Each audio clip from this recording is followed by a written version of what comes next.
Следующие 3 месяца после месяца Рамадан считаются месяцами хаджа.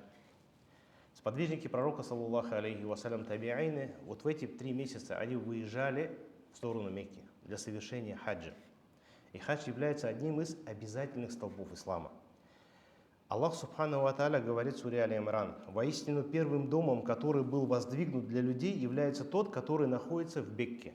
Бекка – это одно из имен Умуль-Кура, Мекка. Он был воздвигнут как благословение и руководство для миров. В нем есть ясные знамения. Макаму Ибрахим, место Ибрахима, то есть след Ибрахима, который находится около Каабы. Кто войдет в него, окажется в безопасности. Люди обязаны, то есть обязаны, это является фардом, так же, как является фардом намаз. Ураза и закят, Аллах Субхану ва Тааля говорит, люди обязаны перед Аллахом совершить хадж к дому, если они способны проделать этот путь. То есть, если у тебя есть финансовая возможность, у тебя есть время, у тебя есть здоровье, дороги свободны, ты обязан совершить хадж. Ты не можешь найти себе оправдание. Пока я не готов, пока еще рано, потом придется грехи не совершать, пока я еще не созрел для этого, мне еще нужно дом достроить, мне еще нужно машину поменять. Не может быть. Для тебя является обязанностью, говорит Аллах Субхану ва Тааля. Если же кто не уверует, то ведь Аллах не нуждается в мирах. Аллах не нуждается в этом хадже. Аллах не нуждается в нашем поклонении. Мы делаем это для себя. Это является фардом, обязанностью мусульманина, которую Аллах Субхану ва Тааля для нас возложил. Если мы делаем это для себя. Что касается Аллаха, то Он не нуждается в наших деяниях. Пророк, саллаллаху алейхи вассалям, говорит в хадисе, который приходит в сборнике Муслим: суть ислама заключается в том, чтобы ты засвидетельствовал, что нет божества достойного поклонения, кроме Аллаха, и что Мухаммад, посланник Аллаха, совершал намаз, давал закят, соблюдал пост во время Рамазана и совершил хадж к дому, если сумеешь сделать это.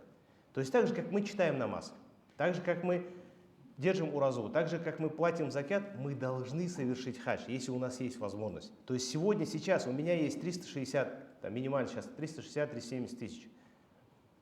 У меня есть здоровье, если женщина, у нее есть махрам. Дороги открыты, нет ни коронавируса, ни чумы, ничего. Мы можем сейчас поехать, и если мы не поедем, мы будем грешниками. Как человек, который оставил намаз, как человек, который оставил уразу, как человек, который не выплачивает закят, потому что это является частью ислама. Это столб ислама, который является обязательным. Опять же, о важности говорит хадис, где пророк, саллаллаху алейхи вассалям, говорит сборник от Абу Хурейры. Однажды посланник Аллаха, саллаллаху алейхи вассалям, обратился к нам с проповедью и сказал: «О люди, хадж был вменен вам в обязанность». То есть это является обязанностью для вас. Так совершайте же его. Совершайте его. И один из подвижников пророка, саллаллаху алейхи вассалям, сказал: «Каждый год, я Расулуллах». Пророк, саллаллаху алейхи вассалям, промолчал. Сподвижник повторил: «Каждый год, я Расулуллах». Пророк, саллаллаху алейхи вассалям, опять промолчал. Он сказал: «Каждый год, я Расулуллах». На что пророк, саллаллаху алейхи вассалям, сказал: «Если я скажу «да», это непременно станет вашей обязанностью». То есть, если я скажу «да, вы должны», для вас это будет фардом ежегодно совершить хадж. Но ведь вы не сможете выполнить ее. То есть показывает даже, еще лучше, если мы каждый год будем совершать хадж, а мы даже один раз не можем. И пророк, саллаллаху алейхи вассалям, говорит, это просто как милость для нас, показывая важность положения хаджа. Он сказал: если бы я сказал, для вас, но вы не сможете каждый год совершить, хотя бы один раз вы должны его совершить. И Аллах Субхану ва Тааля скрыл очень много милостей в этом деянии. Во-первых, хадж является причиной прощения грехов человека и того, что он попадет в рай. Пророк, саллаллаху алейхи вассалям, сказал: совершение каждой последующей умры после предыдущей служит искуплению совершения между ними грехов. Что же касается безупречного хаджа, то нет за него иного воздаяния, кроме рая. То есть другого воздаяния за хадж нет, кроме как вхождения в рай. Опять же, если вспомним хадис пророка, саллаллаху алейхи вассалям: товар Аллаха дорог. Товаром Аллаха является джанна, рай. И у человека есть возможность 360, 400, 500 тысяч. Если скажет: брат, ты вот потратишь 500 тысяч, ты попадешь в рай. Кто бы от нас отказался от этого? Но вопрос хаджа мы еще не готовы. Потом уже придется не грешить, потом уже придется намазы не оставлять. А мы доживем до следующего года. У тебя будет еще такая возможность или нет? Второй ученый сказал: хадж и умра стирает грехи, избавляет от бедности. Субханаллах. Даже человек, который говорит: вот я поеду, потрачу, вот сейчас есть возможность поменять машину, вот я 300-400 тысяч потратил, чтобы поменять машину. Но ты обновишь машину, тебе эти деньги не вернутся. Потратишь его на хадж, Аллах Субхану ва Тааля обещает, что эти деньги Он вернет. Пророк, саллаллаху алейхи вассалям, говорит: чередуйте совершение хаджа и умры. То есть один год хадж, один год умра. Или там, через год, через 2 года. Ну, чередуй, совершай. Не один, дальше больше. Поясни, они удаляют бедность и грехи. То есть хочешь быть богатым, соверши умру. Аллах, посланник Аллаха обещает, говорит: Аллах избавит тебя от бедности. Они удаляют бедность и грехи, подобно тому, как кузнечные меха удаляют шлаки из железа, золота и серебра. А за безупречный хадж нет иной награды, кроме рая. Безупречный аль-хаджуль мабрур, когда мы делаем все максимально так, как сказал пророк, саллаллаху алейхи вассалям, отдаляясь от запретного, если мы сделаем его полноценным, то единственное, что будет за это рай Аллаха субхану ва тааля. Третье. Хадж и умра. Пророк, саллаллаху алейхи вассалям, сказал, что это джихад для женщин и немощных. То есть положение его такое, что пророк, саллаллаху алейхи вассалям, назвал его джихадом для женщин и немощных. Когда Айша радиаллаху сказал: я Расулуллах, мы считаем наилучшим деянием это борьба на пути Аллаха. Может быть, нам, как женщинам, тоже выйти туда? На что пророк, саллаллаху алейхи вассалям, сказал: нет, наилучшим джихадом для вас является безупречный хадж. То есть женщина, если совершит хадж, она получит награду такую же, как человек, который борется на пути Аллаха. То есть Аллах вознаграждает за это деяние. Положение. Когда один человек пришел и сказал: я Расулуллах, армия выходит, мусульман, я немощный, я старый, я боюсь. Что мне делать? Пророк, саллаллаху алейхи вассалям, сказал: ты соверши хадж. Езжай на хадж. Получишь такую же награду. Это возможность у нас получить такую же награду. И это является наилучшим из дел. То есть совершение хаджа является наилучшим из дел. Когда пророка, саллаллаху алейхи вассалям, спросили: аюль а'маль афдаль, какое деяние самое лучшее? Он сказал: вера в Аллаха. То есть первое, что нужно, это уверовать в Аллаха субхану ва тааля. Второе, он сказал: борьба на пути Аллаха. Третье, он сказал: полноценный аль-хаджуль мабрур, совершенный полноценный хадж. И человек, опять же, пятая милость, то, что человек возвращается с хаджа, как будто он новорожденный ребенок. И это, опять же, если хадж будет полноценным. Не просто человек поехал, как это, саяхат, погулять, увидеть, посмотреть. Нет, человек осознанно понимает, куда он едет, понимает, зачем он едет, старается отдаляться от грехов, совершает хадж так, как сказал пророк, саллаллаху алейхи вассалям, не теряя вот эту осознанность, для чего он здесь. Если он полноценно его совершит, пророк, саллаллаху алейхи вассалям, обещает, что он вернется домой в таком состоянии, в каком он был в тот день, когда родила его мать. То есть чистым.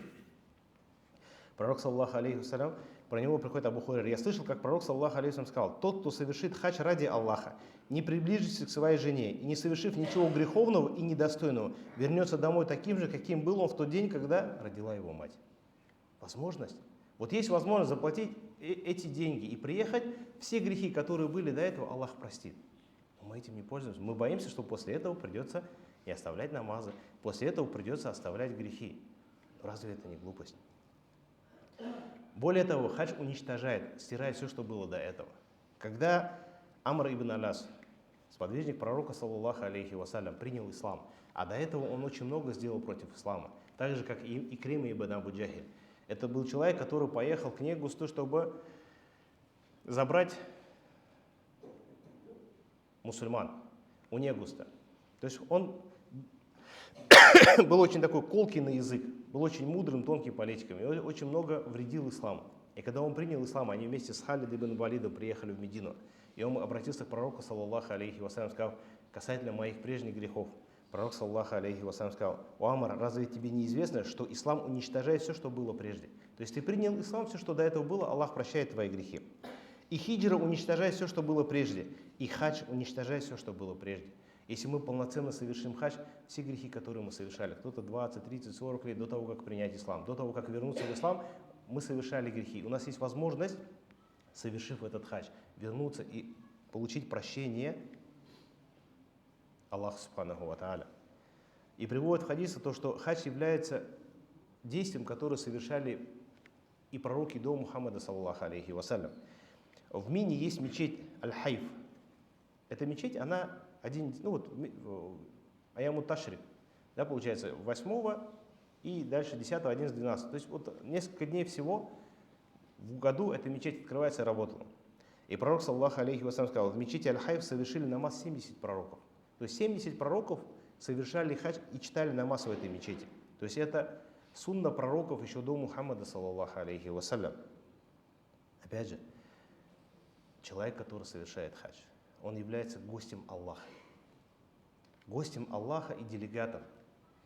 То есть мы вот это есть у мекканцев, даже люди, которые, скажем так, не очень сильно богобоязненные, они боятся обидеть хаджия. То есть он может оскорбить работника из Бангладеш, который у них убирает, но хаджия нет.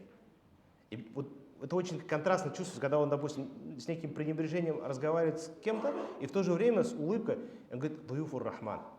Это, говорит, гость милостивый. Если я обижу его, у меня будут проблемы с хозяином, к кому он приехал. Вот так же, как человек, который в гость приезжает, мы по отношению к нему, чтобы он не попросил, мы даем. Это наше гостеприимство. И таким же гостеприимством Аллах Субхану ва Тааля отвечает на дуа. Пророк, саллаллаху алейхи вассалям, говорит, паломники, совершающие хадж и умру, это особые делегации Аллаха. Они делегаты Аллаха. Он позвал их к себе, и они ответили на его зов. То есть Аллах приказал им, и они ответили на этот приказ. Они приехали в гости к Аллаху Субхану ва Тааля, они делегаты. Им дадут то, что они у него попросят. Аллах Субхану ва Тааля обещает. То есть мы хотим получить у Аллаха что-то, у нас есть возможность быть гостем Аллаха, быть делегатом Аллаха, приехать на эту святую землю, в эти места, где проходит хадж, и просить у Аллаха Субхану ва Тааля. И пророк, саллаллаху алейхи вассалям, обещает, что делегатом Аллаха, Аллах ответит на это дуа. Это возможно для нас.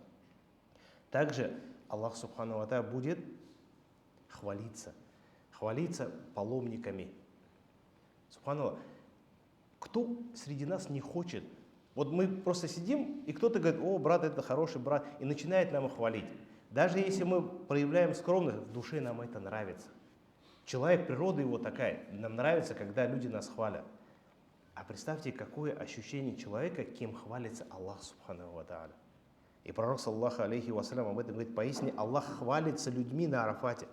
Яумуль Арафа, когда мы здесь держим пост, все паломники стоят в долине Арафат, вокруг Джабуль Рахм, горы милости, или в окрестностях, и просят у Аллаха Субхану ва Тааля прощения. И Аллах Субхану ва Тааля говорит, поясни, Аллах хвалится людьми на Арафате перед обитателями небес, то есть ангелами, и говорит, посмотрите на моих рабов, которые пришли ко мне с растрепанными волосами и покрытые пылью. Неужели мы не хотим быть среди тех, кем будет хвалиться Аллах Субхану ва Тааля? Мы платим. Вот просто даже если вот проанализировать, иногда мы не будем называть это взяткой, да, то вот какой-нибудь большой человек, мы подарки делаем, пытаемся куда-то пригласить в ресторан, то есть некие затраты тратим на этого человека, дабы получить его предрасположенность. Но он махлюк, он как бы человек обычный.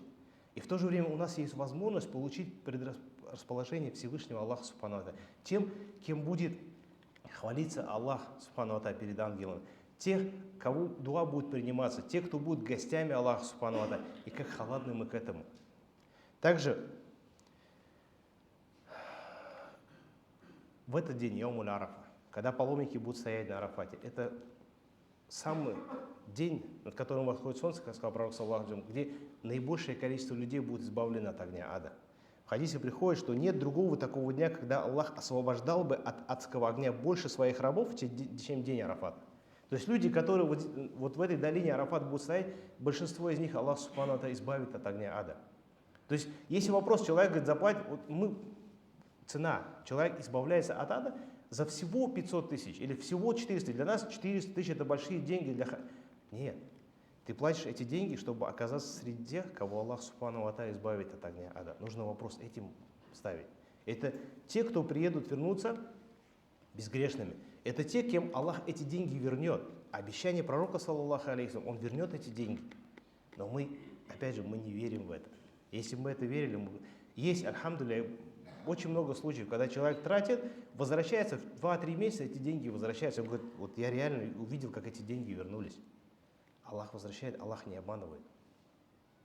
И пророк, саллаллаху алейхи ва саллям, продолжает. Поистине он приближается к ним, а затем хвалится перед ангелами и говорит, чего хотят эти люди? То есть Аллах отвечает на это дуа. Аллах отвечает на их молитвы. Аллах избавляет их от огня ада. Каждый шаг паломника, который он совершает, Аллах прощает его грехи.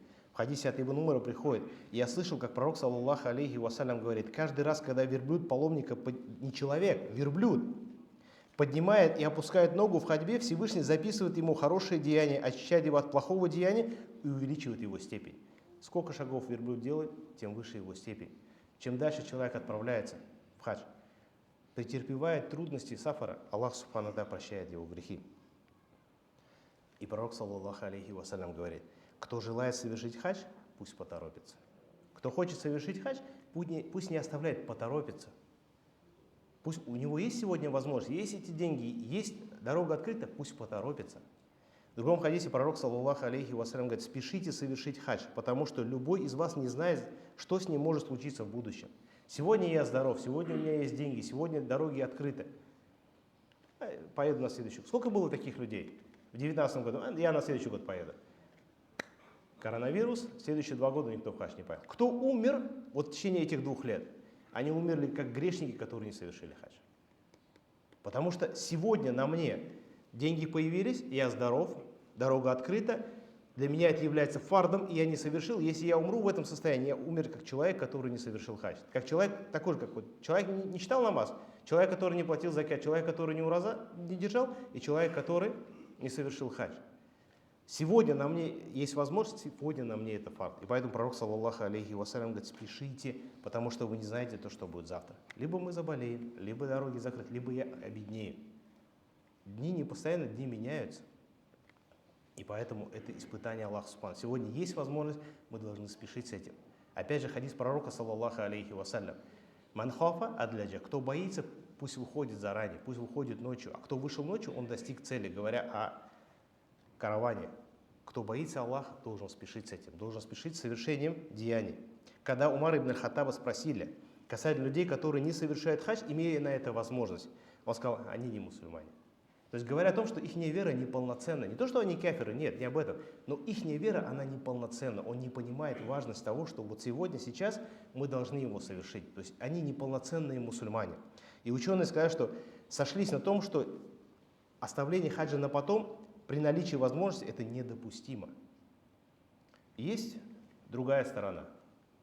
Немножко напугаем. Повторюсь, мы гости Аллаха. Люди, которые совершают умру и хадж, мы гости Аллаха Субхану ва Тааля. И кому-то Аллах не хочет видеть своими гостями. И если вот нам нет этого желания совершить хадж сегодня и сейчас, собрать это, мы должны бояться того, что Аллах не хочет нас видеть на этой земле, на святой земле. Потому что Аллах, и вот желание совершить благие деяния. Как Умар ибн Хаттаб сказал: когда у меня появляется желание совершить дуа, я не сомневаюсь в ответе. Потому что тот, кто во мне вот это зародил, желание сделать дуа, он уже его специально зародил, чтобы дать мне. Потому что если у нас есть желание вот это, сколько было людей, которые говорят: я хочу совершить хадж, он начинает, Аллах открывает. И сколько людей, у которых есть возможность, он говорит: почему? Ну, мне еще машину надо было поменять. У него машина 2-летней давности, 3-летней давности. Он хоть, это вот ответы мне. И вот начинаешь бояться, может быть, просто Аллах его не хочет там видеть. Потому что Аллах дает, открывает или кому-то закрывает.